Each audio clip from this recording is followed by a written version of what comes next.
Hi, thanks so much for staying with Sharaad and I on Consider This. Today is World Press Freedom Day, and we've been discussing the nexus between free press and good governance. And one area that needs more oversight for a truly sustainable free press is the issue of media ownership and control. We're going to be speaking to Norman Goh, who's an independent journalist, in just a couple of minutes. But Sharaad, I love the last question you asked Tamina just now about what the public can do. And again, sometimes we get so used to the fact that some content is free that we don't think about having to pay for news and what that means to newsroom. Yeah, indeed, Melisa. There's a responsibility on the behalf for the state, and we're looking at state institutions to step up, but we also need to step up as citizens and consumers. Very important dimension of the problem. Yeah.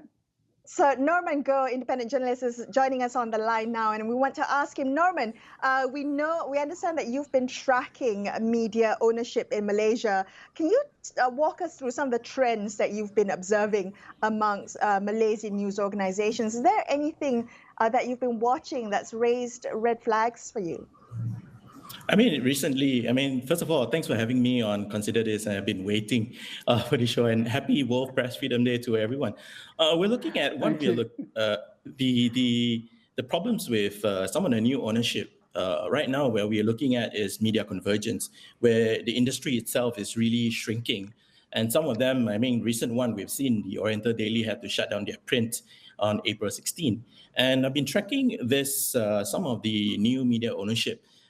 First of all, coming from the first one, the one we're looking at is particularly coming from Media Prima, where we've seen ownership coming from former finance minister, the second finance minister, Datuk Sri Johari Abdul who owns 15.15 through JAG Capital Holdings in Berhad and 4.93% direct ownership of Media Prima. And then there's also emergence of a lot more new media, new websites. Towards the end of last year, we've seen new websites coming up, and then this year as well, we've also seen some new media online portal popping up. And then it's really hard to actually track one by one because it's just too many of them. And also, somehow for me, it really signifies that the election is near.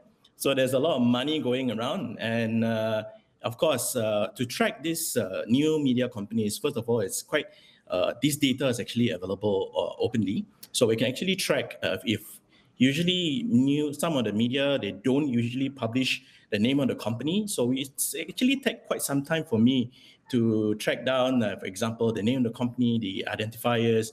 Then I was able to actually link together who owns the media. And this is actually not really a good sign where a lot of news consumers are unable to tell who actually controls the media, who owns the media, and whether this new ownership, I would say maybe tycoons, do they have say or any influence in the newsroom? Who actually runs the newsroom, whether they influence or dictate the headlines that we are reading every day. Okay.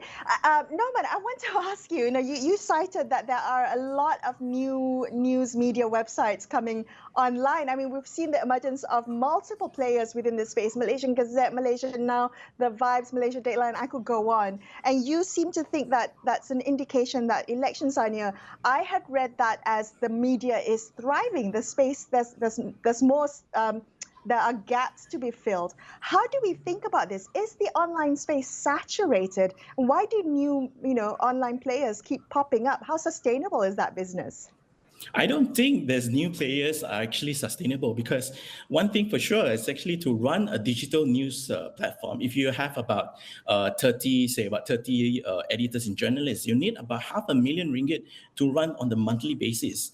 And some of the new media companies, they do actually pay at a higher market price, salaries for journalists. But question is this sustainable? Because to be honest, news industry, if you're running a news media company, it is not easy to actually raise sufficient revenues to actually cover the operational costs, let alone with so many new players within the digital media space.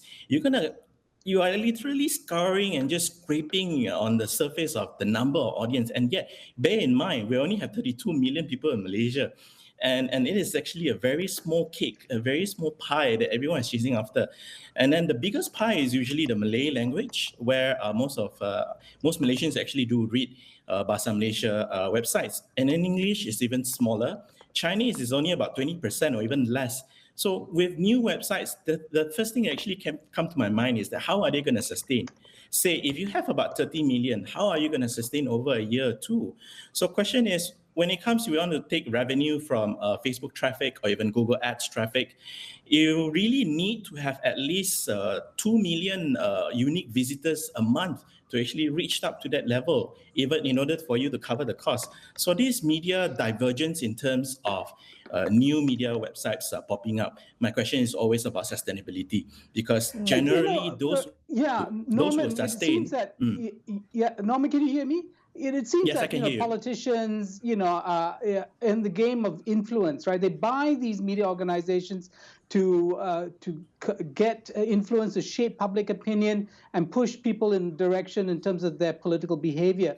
But actually, there are other players, right? I mean, I'm thinking of Fahmi Reza, who sustains himself in political editorial cartooning through platforms like Patreon, and he's able to make a good living and continue working and actually playing the influence game maybe even more effectively than some of these big players with lots of cash and deep pockets. What do you think of that, of these opportunities that are now available?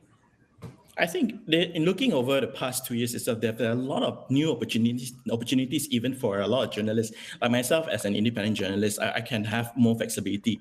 And right now, you can see over the past year, journalists are also venturing into podcasting. So not just podcasting, we've seen also the emergence of new newsletters, where you have a tailored newsletter coming to you every day, every week, and people can subscribe to you by as simple as a 10 ringgit subscription. You can, for example, you have Between the Lines, you have the Malaysianness, and this sort of new revenues, because at the end of the day, if you are running a media company or even running on your own, it's actually building your own branding. So when there is good branding and there is a trust towards that brand you're building as a journalist or even as a media company, your followers will continue to stay with you because there is a sense of trust and also engagement between yourself or the media with your audience. Right. Norman, very quickly, I want to ask you, we've been looking a lot at what I think is peninsula-centric media. What about the media in East Malaysia? Do they face similar issues or a completely different set of challenges? I think they are also facing completely different set of challenges because most of the news that's taking a lot of headlines these days, mostly Klang Valley centric. And we're looking at community papers. It's very different. If we were looking at Sina started as a community paper. So that actually thrived along the way. But if you're looking at Sabah and Sarawak, the most recent casualty to the new emergence of new media, for example, even the difficulties when it comes to media industry is New Sabah Times that had to shut down. And we also, and in Sarawak, they have their own TVS, but that belongs to the state government. Okay. Right. Norman, thank you so much for speaking with us tonight. We appreciate your time. We're going to now turn our attention to this year's theme for World Press Freedom Day. The theme is information as a public good. This theme underlines the fact that it is indisputably important now that we have access to accurate and comprehensive information, and this includes government data. So we'll be speaking to a researcher from Khazanah Research Institute in just a couple of minutes. But Sharaad, do you think that information as a public good is truly understood by the powers that be in Malaysia? Well, I can't speak on their behalf, Melissa, but I think that we've seen over the years a bit of foot dragging on this question, and even during the Pakatan Harapan period, not enough sense of urgency to change the media landscape in terms of these very foundational issues. Yeah. Definitely. So Ashraf Shaharudin joins us on the line now. He's a research associate with Khazanah Research Institute, and he's actually written several papers on open government data. So Ashraf, thank you for joining us on the show. Now, when we talk about access to government data, we often cite the right to information. And the fact that Malaysia is one of the few countries in the world that does not have the right to information legislation at a national level. What does your research tell you about the confluence of the right to information and freedom of press in Malaysia? Thank you, Melisa. I just need to clarify that the right to information and the right to information law is slightly different, has different meaning. Right to information is a basic and fundamental right for anyone to seek, receive, and impart information and ideas. It is a right that is protected under the Article 19 of the Universal Declaration of Human Rights and also Article 23 of the ASEAN Human Rights Declaration that Malaysia adopted. So it is part of the freedom of expression because you need information to be able to express opinions. And the right to information law is actually a law that formalizes the means for citizens to request information from public bodies and for public bodies to respond to this request. Where the right to information law is important for press freedom is in the first component of the press freedom, which is pre-publication, meaning that journalists need information from public bodies to be able to communicate it to the public. Therefore, the RTI law provides the avenue for them to request information because we cannot expect journalists to be able to do excellent journalism when they're restricted from getting information from public bodies. And we also need to recognize that public at large depends on journalists and also researchers to digest information from public bodies into simpler messages for them to make informed decisions and hold public officials accountable. So Ashraf, can I ask you, sorry, Ashraf, Sharaad here. Yeah, sure. Is one of the reasons that our governance system in terms of information is so opaque is that it's intimately tied up with ecosystems of corruption, that for corruption to be practiced, effectively by those stakeholders, they need a situation that's opaque and not transparent to public. And that's why we haven't seen a real push towards making data more available and access to public information, as you just suggested. I think the problem is with the legal framework that we have right now, because the only overarching law with regard to government information that we have is the Official Secrets Act, which implies circumspectness in sharing government information.